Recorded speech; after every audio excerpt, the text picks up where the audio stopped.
अस्सलाम वालेकुम वरहमतुल्लाह। पर्सनली तौर पे अगर कोई भी बंदा मुझसे पूछता है कि यार मैं बैंक अकाउंट ओपन करवाने लगा हूं, मुझे नहीं पता मैं करंट अकाउंट ओपन करवाऊं या सेविंग अकाउंट ओपन करवाऊं, तो सिंपली मुझे एक जवाब अगर आप दें, यानी इन दोनों में से आप कोई डिटेल की बताने की ज़रूरत नहीं। अगर सिंपल बोलें कौन सा अकाउंट मुझे खुलवाना चाहिए तो आप क्या बताएंगे, या फिर आप अपने लिए पर्सनली कौन सा अकाउंट यूज़ कर रहे हैं, तो मैं बिल्कुल सिंपल शॉर्ट जवाब होता है मैं करंट अकाउंट रिकमेंड करता हूं दूसरों के लिए भी, और मैं खुद भी जो अकाउंट यूज़ कर रहा हूं वो करंट अकाउंट ही यूज़ कर रहा हूं।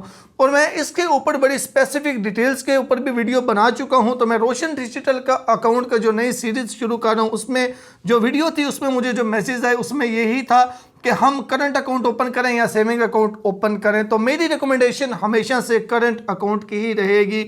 उसका रीज़न क्या है, और मैं पहले भी बता चुका हूं, अभी भी सिंपली आपको यह बता दूं कि करंट अकाउंट वो होता है जिसमें आपका किसी किस्म का कोई प्रॉफिट कोई लॉस नहीं होता। यानी सिंपली आपकी जो सेविंग उसके अंदर पड़ी हुई है, आपका यानी जो पैसा उसके अंदर पड़ा हुआ है, उसके ऊपर कोई बैंक आपको प्रॉफिट वगैरह नहीं देगा। यानी आप वो प्रॉफिट इस्लामिक है तो फिर हलाल भी हो सकता है, और अगर कन्वेंशनल है तो 100% सूद होगा। तो यानी अगर आपने 1 लाख 2 लाख 10 लाख रखा हुआ है, अगर वो कन्वेंशनल है उसमें आपको 10,000 या 1,000 रुपया आपको प्रॉफिट आ गया तो वो सारा आपका 10,000 वो भी हराम हो जाएगा।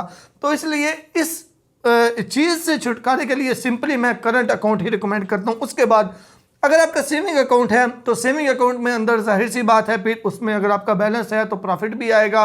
लेकिन करंट अकाउंट जितने पैसे हैं उतने के उतने ही रहते हैं, किसी किस्म के नए पैसे ऐड होते हैं ना उसमें से निकलते हैं।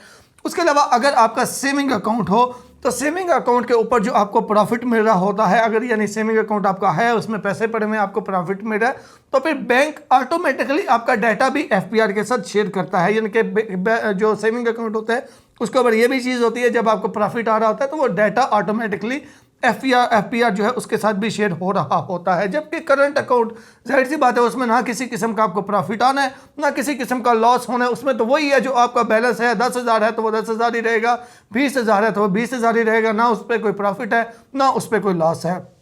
तो इस हिसाब से अगर आप एक सिंपल बैंकिंग चाहते हैं कि यार आपके जो पैसे एक्स्ट्रा पैसे पड़े रहे हैं, आपने जो डिजिटल यूज़ करना है, कोई बिल पेमेंट करना है, किसी की फीस देनी है, किसी को ट्रांसफ़र करना है, सिंपल आपका ये मकसद है, इस तक आप महदूद हैं, तो मेरी रिकमेंडेशन आपको 100% करंट अकाउंट की है, सेविंग अकाउंट की बिल्कुल भी नहीं है। और मैं अपने लिए भी यही जो है वो पसंद करता हूँ। अगर आपको इन्फॉर्मेशन अच्छी लगी है दूसरों के आगे लाजमी शेयर कीजिएगा।